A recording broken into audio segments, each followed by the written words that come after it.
Remittance গ্রহীতা দেশগুলোর মধ্যে বিশ্বে বাংলাদেশের অবস্থান এখন অষ্টম। মঙ্গলবার ঢাকায় জাতিসংঘের আন্তর্জাতিক অভিবাসী সংস্থা IOM এর বার্ষিক প্রতিবেদন প্রকাশ করে সংস্থাটির মহাপরিচালক জানান, বিশ্বে রেমিটেন্স যোদ্ধার সংখ্যা যেমন বাড়ছে, তেমনি জোর করে বাস্তুচ্যুত করা মানুষের সংখ্যাও বাড়ছে। আরও জানাচ্ছেন ফাল্গুনী রশিদ। কখনো বৈধ বা কখনো জীবনের ঝুঁকি নিয়ে অবৈধ পথেই বিদেশে পাড়ি জমায় বাংলাদেশের মানুষ। জাতিসংঘের আন্তর্জাতিক অভিবাসী সংস্থা IOM এর বার্ষিক প্রতিবেদন বলছে, বাংলাদেশ এখন বিশ্বের অষ্টম রেমিটেন্স গ্রহীতা দেশ। প্রায় 22 লাখ বাংলাদেশি বিশ্বের বিভিন্ন দেশে শ্রমিক হিসেবে কাজ করছে, যাদের হাত দিয়ে প্রতি বছর আসছে প্রায় $23 বিলিয়ন। বিশ্বব্যাপী এখন প্রতি 30 জনে একজনই প্রবাসী।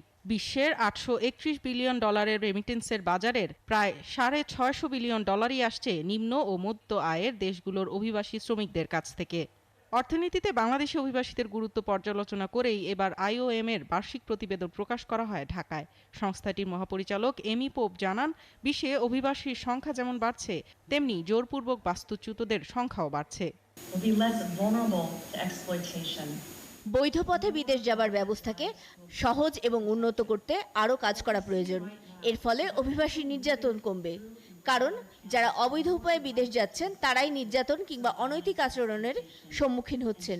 পাশাপাশি অবৈধ পথে $10 মিলিয়ন অর্থ পাচার হওয়ার সংখ্যাও কমে আসবে। পররাষ্ট্রমন্ত্রী জানান, ঘনবসতি দেশ হওয়া সত্ত্বেও বাংলাদেশ রোহিঙ্গাদের আশ্রয় দিয়েছে। রোহিঙ্গা প্রত্যাবাসনে IOM ইতিবাচক ভূমিকা রাখবে বলে আশা করেন তিনি। বাংলাদেশ অন্যতম ঘনবসতি দেশ হওয়া সত্ত্বেও রোহিঙ্গাদের আশ্রয় দিয়েছে। প্রায় 13 লাখ রোহিঙ্গা বাংলাদেশে আছে, যা প্রতি বছরই বাড়ছে। আর এ কারণে আমরা সন্ত্রাস, মাদকসহ নানামুখী চ্যালেঞ্জের মুখে পড়ছি। IOM নিশ্চয়ই এ ব্যাপারে ইতিবাচক ভূমিকা রাখবে।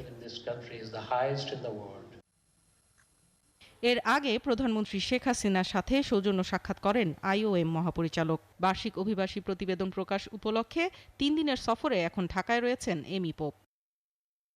ফাল্গুনী রশিদ, 71, ঢাকা।